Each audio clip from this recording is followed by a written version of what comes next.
wa kata Uwemba, kijiji cha Makanjaula hapa. Kwa kweli tunawashukuru watu wa halmashauri pamoja na TPHPA kwa maana mamlaka ya udhibiti wa afya ya mimea pamoja na visumbufu.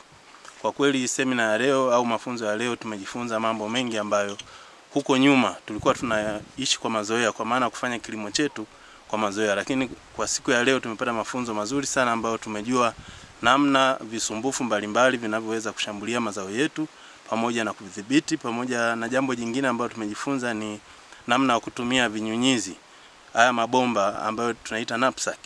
Tumekuwa tukitumia kwa mazoea, lakini tumeona kumbe leo kuna nozo aina tofauti tofauti na namna upigaji, muda wa upigaji wa viuatilifu ili kuweza kulinda mimea yetu. Kwa kweli tunashukuru sana serikali pamoja na mamlaka ya TPHPA Njombe pamoja na Arusha, wametufundisha na kutupa maarifa makubwa sana, na tuahidi kama sisi wakulima tunaenda kufanyia kazi haya yote ambayo tumeelekezwa ili kuongeza tija na kipato chetu cha kaya. Tuko kwa ajili ya kufanya mafunzo, lakini mafunzo haya tujafanya wilaya hii tu, tumeenda wilaya 3 katika huu mkoa wa Njombe. Tumeenda Wanging'ombe, tukaenda pia wilaya ya Makete. Mafunzo haya yanahusu matumizi sahihi ya viuatilifu.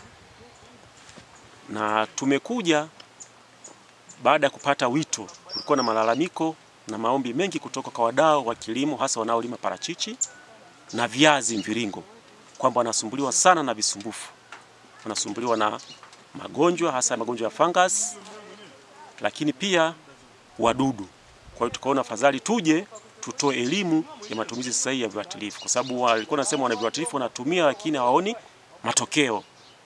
Kwa hiyo tumekuja tunatoa elimu hiyo ya namna sahihi ya kutumia viuatilifu na namna sahihi ya kubaini shida iliyoko shambani.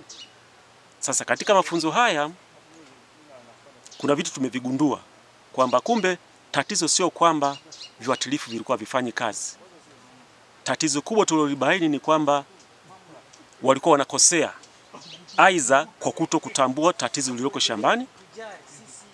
Kwa hiyo anaenda kununua kiuatilifu ambacho sio cha lile tatizo ambalo liko shambani kwake. Mpita mashambani tumeangalia, tumekuta kwamba kuna ugonjwa wa bakteria, ugonjwa unaitwa bakajani chelewa, late blight. Sasa tukiwauliza viuatilifu wanavyotumia, watatuonyesha viuatilifu ambavyo ni vya ugonjwa wa ubwiriunga. Wengine wanaonyesha viuatilifu ambavyo wanatumia viuatilifu vya wadudu, kwa mfano vya kantangaze. Sasa tukawauliza, kwani kantangaze ndio huu ugonjwa mnaoona? Kwa hiyo walikuwa wanatumia viuatilifu ambavyo sio lengwa. Kwa hiyo tukaanza kuwajengea uwezo, tukawaelekeza magonjwa yote ambayo hasa yanayowasumbua, kwa sababu tulishafanya survey, tukapita mashambani wao, tukaangalia, tukawasaidia kubainisha aina ya viuatilifu ambavyo wanaweza wakavitumia. Upande wa wadudu pia hivyo hivyo walikuwa wanakosea. Wao walikuwa hawaangalii usajili wa viuatilifu. Wao mradi wakiona kiuatilifu cha wadudu basi wanafikiri kwamba kinaweza kuua kila mdudu. Kumbe sivyo. Nitoe wito kwa wakulima. Hii elimu ambayo tulio hapa wakaizingatie, ikiwemo wafanye utambuzi sahihi wa kisumbufu ambacho kiko shambani kwake. Awe na uhakika na hicho kisumbufu ambacho amekiona shambani.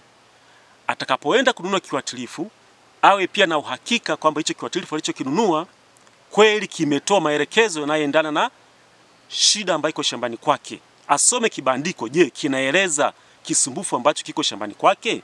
Na hicho kiuatilifu kimetaja zao ambalo yeye analo? Huo ndio wito wangu. Na pia nitoe wito kwa wakulima, hii elimu walioipata wasikae nayo wao kama wao, waisambaze na kwa wenzao ambao hakufanikiwa kufika kwenye mafunzo haya. Nashukuru sana, leo tumepata mafunzo juu ya udhibiti wa magonjwa mbalimbali kwenye mazao kutoka kwa TPHPA, lakini imesaidia sana kwanza wakulima kwa sababu moja, walikuwa wanashindwa kutambua dalili mbalimbali za magonjwa ambayo yanashambulia mashambani. Kwa leo wameweza kufundishwa hivyo. Kwa hiyo kila mkulima leo ameondoka akiwa anajua aina mbalimbali za magonjwa, ikiwemo kinyaushi ambayo inasababishwa na bakteria, inasababishwa na minyofundo, lakini pia magonjwa ambayo yanasababishwa na virusi. Lakini pia wameelekezwa namna ya kudhibiti hayo magonjwa ili asiweze kushambulia kwenye mazao yao, hasa huko mashambani kwao.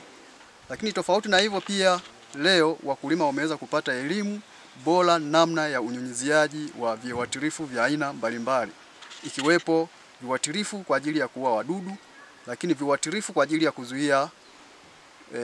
ya kuzuia magonjwa kama fungus na mambo mengine. Kwa hiyo wameelekezwa na wameelewa namna ya hivyo vinyunyizi kama mabomba mbalimbali ambavyo yanaweza kutumika katika kudhibiti magonjwa mbalimbali kwenye mashamba yao.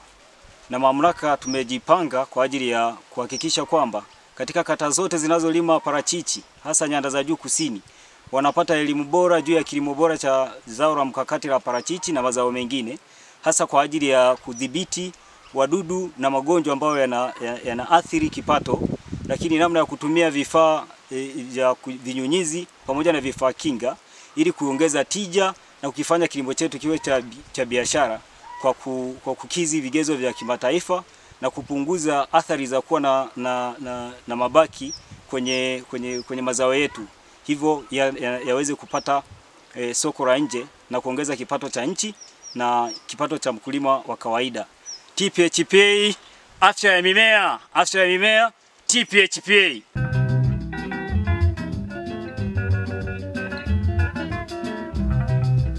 Narudi nyumbani yo,